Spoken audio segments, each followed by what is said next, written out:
Hello, Leo, Sun Rising, Venus Signs, kamusta kayo? Sana po ay nasa mabuti kayong kalagayan. Welcome back po sa ating channel. I truly appreciate your time and effort po sa pagbabalik sa ating channel. At kung bago kayo rito, welcome din po kayo. Thank you po sa inyong support. O naman mensahe po ninyo sa ngayon ay collaboration of souls, so partnerships, teamwork, no, collaboration, yun ang mga maaring pasukin ninyo around this time, no. Baka meron kayong task na gagawin, meron kayong project na nagagawin at maaring meron mga partnerships dito na offer sa inyo or baka kayo yung mag-o-offer sa kanila, makikipagtulungan kayo, ano kayo, teamwork kayo, kumbaga. Pwede rin na meron ditong business partnership din para sa iba sa inyo kung kayo ay merong negosyong bubuksan. Get back to elemental. Ayan. So, parang getting back to basics. Baka yun ang gagawin ninyo sa pakikipag-trabaho ninyo sa kung kanino man. Ngayon, talagang doon lang kayo sa basics. Doon lang kayo sa kung sa simple lang muna. Hindi kayo dito hindi ninyo kukomplikahin, kumbaga, no? Yung pagtatrabahuan ninyo. What else? We have celebrate your wins. Ayan, may ano kayo ngayon, may accomplishments, achievements, meron kayong mga task na siguro matatapos na, maano na nyo, no? Makukuha nyo na ngayon yung tagumpay ninyo. Meron na kayong mga finished contract na siguro ang iba sa inyo rito, no? Baka may kontrata kayo, trabaho, ganon, or baka merong proyekto, ngayon, matatapos nyo na yan. So, entitled kayo na mag-celebrate kayo niyan. Entitled kayo na maging masaya kayo dahil pinagtrabahuan ninyo yan. Diba? So, ano ninyo yan? Entitled kayo para i-celebrate ang lahat ng blessings na meron kayo sa ngayon. You have shift the way to new potential. Ayan, so siguro merong mga pagbabagong magaganap dito para sa iba sa inyo since tapos na, no? May katapusan na dito yung mga tinatrabaho ninyo, ginagawa ninyo, kaya maaaring magbubukas yan ng panibagong oportunidad para sa inyo. Kaya magkakaroon dito ng shift, no? The way to new potential. Kasi may mga bagong posibilidad, may mga bagong proyekto, may mga bagong offer siguro na ibibigay sa inyo sa ngayon, may mga mai-offer, kaya doon na ang focus ninyo sa ngayon at tapos na kayo doon sa dati ninyong ginagawa, kaya basta bago na naman kayo ngayon na oportunidad at mag-focus. We have the moon energy, yan, divinely guided kayo sa lahat ng mga ginagawa ninyo, sa lahat ng mga pagdedesisyon na maaring kinakaharap ng iba sa inyo sa ngayon, divinely guided kayo. Kaya napakahalaga na lagi kayong makikinig sa inyong intuition. Lagi kayong makikinig sa gut instinct ninyo, no? Kasi meron mga guidance na binibigay sa inyo ang spirit dito, ang Panginoon. Kaya para magabayan kayo accordingly, no, make sure na makikinig kayo sa bulong ng inyong intuition. May mga panaginip din, no? Pinapadalhan din kayo ng gabay through panaginip. At ang mga panaginip na yan, gabay yan sa inyo. Kaya importante na mag-pay attention kayo sa mga iba't ibang elemento na nakikita ninyo sa inyong panaginip.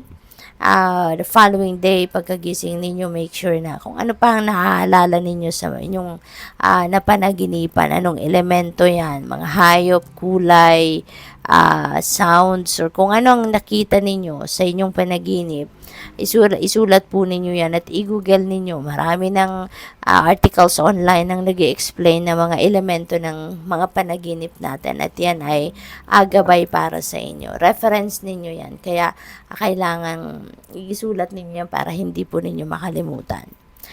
We have 10 of Pentacles. This is about wealth. No, ito, kaperahan, maaring merong mga paparating na kaperahan sa inyo, or baka ito na yung pagkakataon ninyo na ma-experience na ninyo yung financial stability ninyo, no? Hindi lang ito stability for few months, no, pero for the long term ito. Maaring pang matagalan na na panahon dito ang kunyari siguro na pag-ipunan nyo na, nakapag-save na kayo, or baka yung paparating na pera ninyo sa ngayon, yun ang ilalagay ninyo roon siguro sa savings na itinatalaga ninyo para sa pangmatagalan, no? Pang long term na ito na savings. Maaring ganon. Baka meron din ditong ang iba siguro sa inyo, siguro talagang nandoon na kayo sa puntong nakapag-save na kayo at ngayon maaring masabi nyo na nakapag-ipon ka na, no? Masusuportahan mo na yung sarili mo, pangangailangan mo, pati na ng inyong pamilya for the long term. So siguro ganon ngayon ang ganap ng iba sa inyo. So general reading ito, kaya meron dito mga mensaheng magra-resonate sa inyo, merong hindi. Kaya kung ano lang po yung mag-resonate, yun lang po ang kunin ninyo. Yung iba, iiwan nyo na po yan. We have Tower. Ayan, mayroong biglang pagbabago rito na magaganap sa buhay ninyo. May mga shift dito na mangyayari. At kung ano man itong pagbabagong ito, hindi, yung parang iaalis kayo ng universe dito sa ano ninyo, sa sitwasyon na hindi na to ang para sa inyo, hindi na to ang dapat na kinabibilangan ninyo. Kaya may maaaring magulat kayo na bakit ngayon, 'di ba? Bakit ako? Bakit dito, no? So baka marami kayong bakit dito na maisip sa ngayon. So depende sa inyong sitwasyon po, no? Maaring mangyari ito sa inyo, maaring hindi, no? So kung ano lang yung sasakto sa inyong sitwasyon, yun lang ang kukunin ninyo. Yung Tower na to, biglaan ng pagbabagong ito, maaring isang umaga bubulugayin na lang kayo na iba na ang magiging posisyon ninyo sa trabaho, iba na yung baka iba na yung dapat ninyong tirahan, yung ganon. So depende sa inyong sitwasyon. Iba-iba to, depende sa kunyari, baka ang iba sa inyo, sa pamilya, may sitwasyon na malaking pagbabagong magaganap. Baka sa relationship, baka sa trabaho, baka sa negosyo. So, iba-iba ito. Depende sa inyong sitwasyon. We have the Fool. Ayan. So, this is, ending and new beginning energy. Si Fool is new beginning energy. Si Fool, ang energy na to, magsisimula kayo ng bagong chapter dito sa buhay ninyo na hindi kayo sigurado rito. Hindi ninyo alam eksakto kung anong pagdadaanan ninyo sa journey na to. Pero maglalakas ng loob kayo na kunin ito, na maglalakas ng loob kayo na i-embrace ang kung ano man ang sitwasyon na to, kasi nagtitiwala ka sa Panginoon, nagtitiwala ka sa iyong spirit team na nandiyan sila, no? They have your back, kumbaga, kaya maglalakas ng loob ka sa ngayon. Maaring yung sitwasyon na to, you're going to take risk dito, no? Baka ito na yung pagkakataon na masasabi ninyo siguro sa sarili ninyo na it's about time na for me to move forward. It's about time na for me para sumubok or mag-explore ng mga bagong bagay. Kasi baka dating ginagawa ninyo, kung ano lang yung komportable kayo, yun lang yun ang ginagawa ninyo. So, maaaring ganun ang sitwasyon dito. Kaya, ngayong may pagkakataon na, handa na kayong gawin yun, no? We have strength. Ayan, kailangan ninyo dito ng both physical strength and inner strength. Siguro sa gagawin ninyong ito. Kasi nga, uncharted territory yan para sa inyo. Bagong-bago yan para sa inyo. Kaya kailangan ninyo dito ng lakas na loob. Kaya, you're going to, activate your inner strength dito, encourage, no? At maaaring yung pag-iisip nyo pa lang, pagkukonsideran nyo pa lang dito sa mga, sa bagong bagay na to na gagawin ninyo, talagang nagpapakita na naglalakas ng loob na kayo dyan. Otherwise, hindi kayo magte-take action kung panghihinaan pa rin kayo ng loob, diba? Kasi nga, bagong-bago ito para sa'yo. So, what else? Ten of Swords. So, meron na tayong 2-10 synchronicity ito. 10-10 is an angel number. So, I suggest po, pakitignan po ninyo ibig sabihin ng angel number 10-10 for more guidance. Dito sa Ten of Swords, para sa akin, as a reader, mas gusto ko to na Ten of Swords. Kasi babangon na kayo dito from the darkness. Babangon na kayo dito from pagkalugmok. Babangon na kayo rito from sa mga pinagdaanan ninyong mahirap. No, ngayon maglalakas ng loob na kayo na tama tama na yung pag-stay ninyo sa dark situation na to at ito na yung panahon para bumangon ka, mag-bounce back ka na sa buhay.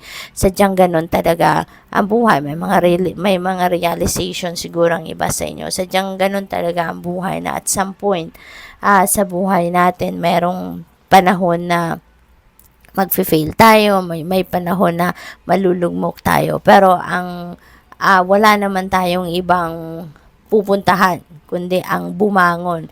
Otherwise, magpapaka-lugmok na lang tayo forever, 'di ba? So, ang ano dito ni Ten of Swords, ang pinapakita niya rito, babangon ka na. Nakikita mo yung card, 'di ba? Yung darkness na to, yung dark part na to, dati lahat 'yan covered ka ng dark na 'yan. Lugmok na lugmok ka, lungkot na lungkot ka, maaaring ganun, or hirap na hirap ka. Pero ngayon, nag-iisip ka na, bumangon na, magsimula na ng bagong buhay na maayos, maganda, masaya. Kaya, pinapakita sa card na yan, unti-unti nang tumataas, 'di ba, yung dark part at lumalabas na yung sikat ng araw rito, yung liwanag ng araw, yung tubig ng dagat nakikita na at nasa taas na, no, yung dark. Ibig sabihin dito, unti-unti ka nang bumabangon, unti-unti ka nang nagkakaroon ng lakas ng loob na magsimula ka na ng bagong buhay, embrace mo na yung bagong umagang inihahain sa iyo ng Panginoon, ng Divine Universe, no? So, good luck. Thank you for watching. Love and light. Namaste.